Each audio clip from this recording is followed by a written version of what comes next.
በስመ አብ ወወልድ ወመንፈስ ቅዱስ አሐዱ አምላክ።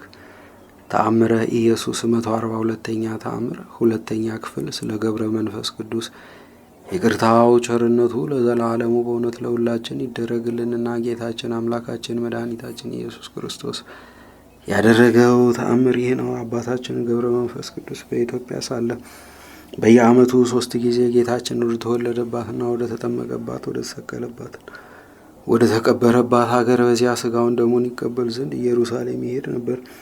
ከዚያም ከጌታችን ከኢየሱስ ክርስቶስ መቃብር ደርሶ ይሰግዳል። በዚያም ለረጅም ጊዜ ቆሞ ይጸልያል። ስለ ኢትዮጵያ ሰዎችም ይማልዳል። ቃል ኪዳን ይሰጠው ዘንድ ወደ ፈጣሪው ይለምናል። ምልጃው ከእግዚአብሔር ፊት ደርሷልና።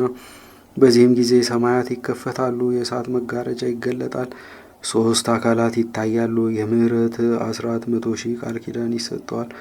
ሁልጊዜ ምሕረትን ለማግኘት ይቆማልና የኢየሩሳሌም ግብሯን ሊረዳ ይፈልጋል። ከመላእክትም ጋር ደስታን ሊካፈል ይወዳል። በዚያ ክርስቶስ ተወልዷል፣ በዚያ ተጠምቋልና፣ በዚያ ክርስቶስ ተሰቅሏል፣ በዚያም በቀኖት ተቸንክሯልና፣ በዚያ ክርስቶስ ተቀብሯል።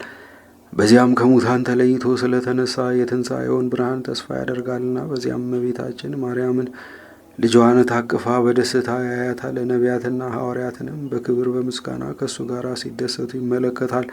እነሱም ወገናችን ዘመዳችን ይሉት ነበረ። ያን ጊዜም ከ7ቱ ሊቃነ መላእክት አቤቱ ሕዝብህን ይቅር በል የባሮችህንም ቃል አትርሳ የሚል ቃል እየሰማ እሱም ከእነሱ ጋር ይጸልይ ነበረ። ነቢዩ ዳዊት እንደተናገረ እንዲህ ሲል፣ አቤቱ ለአንተ በጽዮን ምስጋና ይገባል። አቤቱ ወደ አንተ የመጣውን የደማዊ ሥጋን ጸሎት ሁሉ ተቀበለ። ሰማያውያን በእውነት ምስጋና ያቀርባሉ።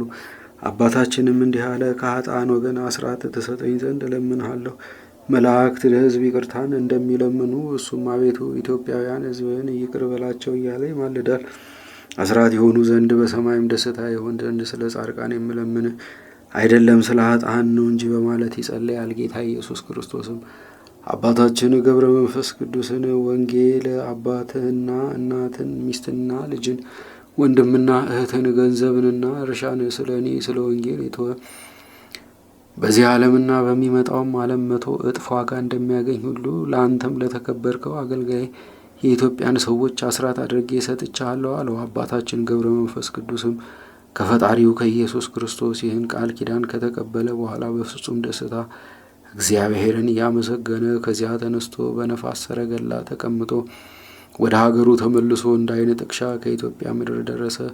ይቅርታው ቸርነቱ ለዘላለሙ በእውነት ለሁላችን ይደረግልን፣ አሜን።